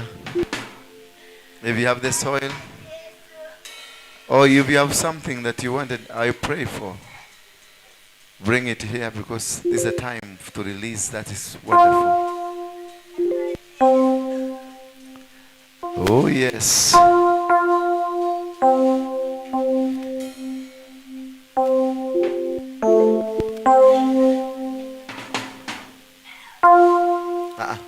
Funua tu.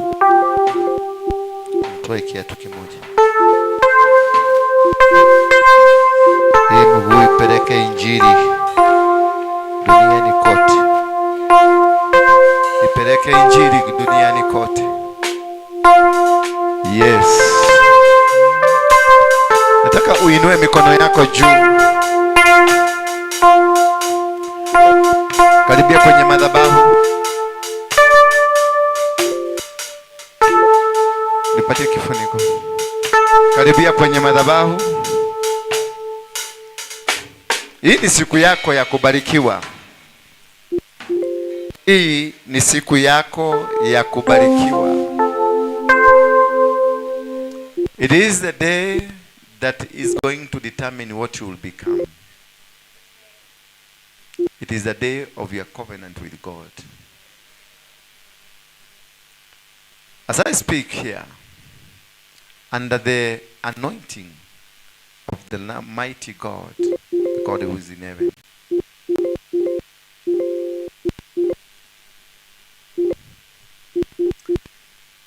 any chain, any evil power against your life, any evil chain against your life, and any evil word spoken against your life, come to an end now. It is coming to an end now. It is coming to an end now. They are losing you now. They are losing special anointing.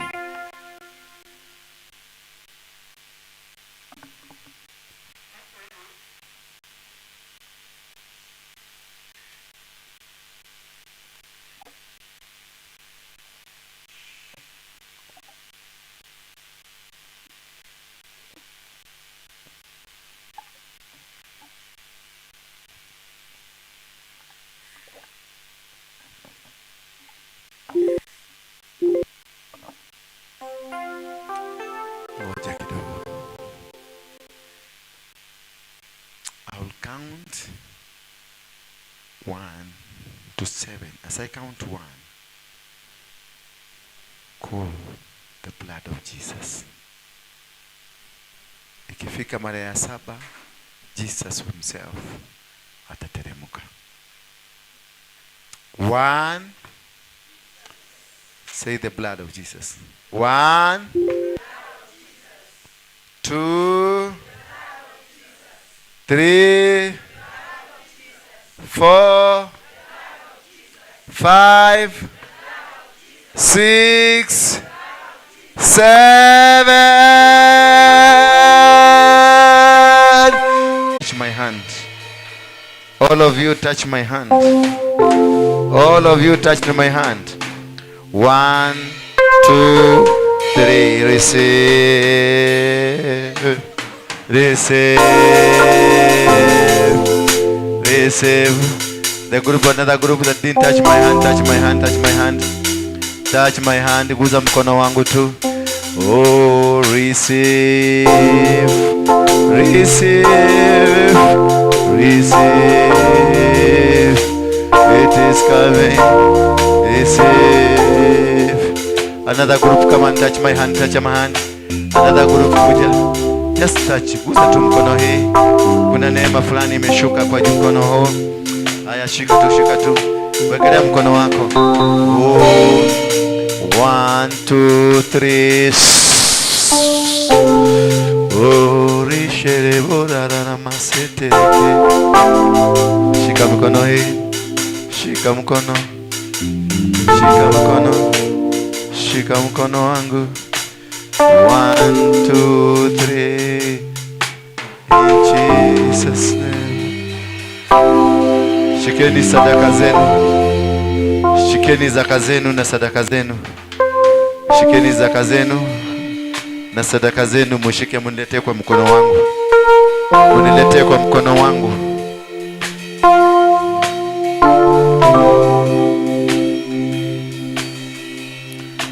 Shikeni sadaka zenu na zaka zenu. Muniletee kwa mkono wangu.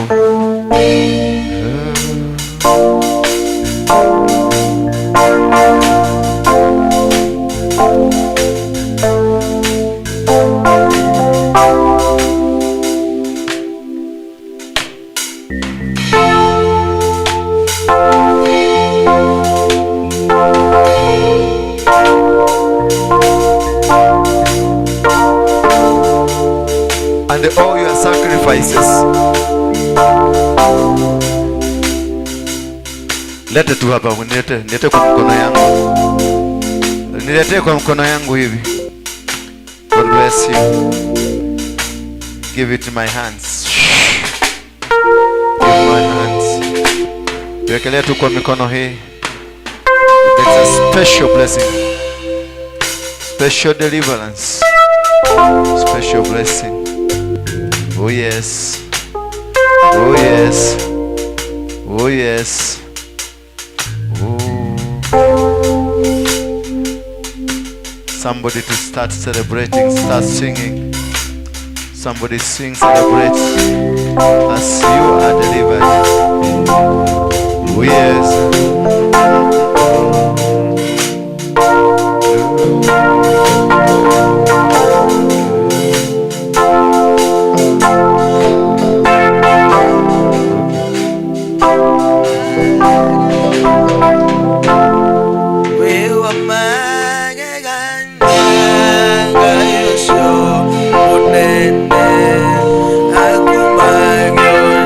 Nyosheni mikono yenu hapa kidogo. Nyosheni mikono yenu hapa kwenye Isaka. Nyosha tu mikono hapa, ngoja kidogo baba. Njoka kidogo. Nyosheni mikono yenu hapa. Semeni, Bwana Yesu, pokea sadaka hii kama sadaka ya kuteketezwa. Ikaniondolee laana, ikaniondolee umaskini na mateso na chuki na kudharauliwa. Ninabomoa, ninaangusha, kuharibu na kuteketeza. Kisha ninainua madhabahu mapya. Ninainua madhabahu mapya katika maisha yangu, katika familia yangu, katika watoto wangu, katika mama yangu na wazazi wangu wote. Katika jina la Yesu. Inua tu mikono yako juu hivyo tu. Kuna kitu kinatembea hapo, kuna kufunguliwa, watu wanafunguliwa. Ndio wanafunguliwa, mnafunguliwa. Utajiri imekuja. Utajiri imekuja, pesa zimekuja. Huduma ndio hiyo imeachiliwa. Utajiri mkubwa, laana ilikuwa imekushika ya familia imekuacha. Huduma imeshuka sasa. Huduma ndio hiyo imeshuka. Huduma ndio hiyo imeshuka. Huduma imeshuka. Baraka kutoka mbinguni, milango imefuka. Watu walikuwa wamegonjeka kansa imeondoka. Watu walikuwa na visukari vimeondoka. Watu walikuwa na pressure imeondoka. Umaskini imeondoka. All man of diseases has gone. Magonjwa ya tumbo, magonjwa ya umaskini, kulaaniwa na hata kuchukiwa inaondoka. In Jesus name we pray. Kuna mtu anasikia tumbo yake inachomeka sasa. Inatomeka. Niwacha niongezee moto katika jina la Yesu Kristo. Hiyo tumbo iwake moto, iwake moto, iwake moto, hiyo tumbo iwake moto. Vitu vyote vichafu vilivyokuwa ndani yako, walikuwa wamesema kuna fibroid inatoka. Fibroid inatoka in the mighty name of Jesus Christ. Fibroid inatoka in the mighty name of Jesus Christ. Inaondoka. Laana walisema utafanywa operation, there is no operation. Hakuna operation itafanyika. Walisema utafanywa uko na cancer has gone in the mighty name of Jesus Christ. Walisema uko na ukimwi has gone in the mighty name of Jesus Christ. Oh, the mighty name of Jesus Christ. Receive.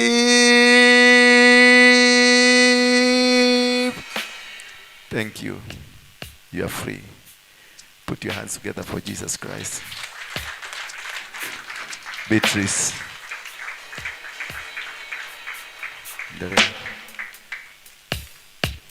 Dinapenda kwa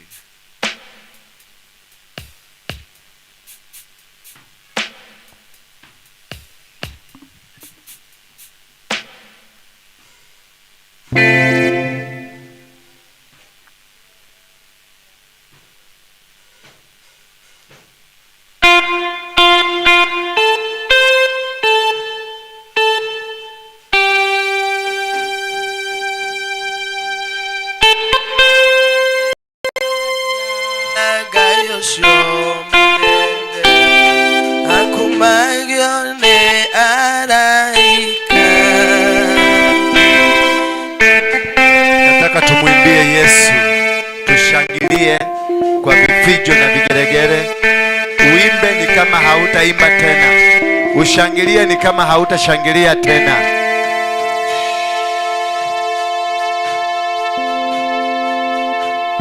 Tuchukue nafasi nzuri ili tuweze kumsifu Bwana. Kila mtu achukue nafasi yake tumsifu Bwana. Tuwa keyboard, tucheze keyboard vizuri.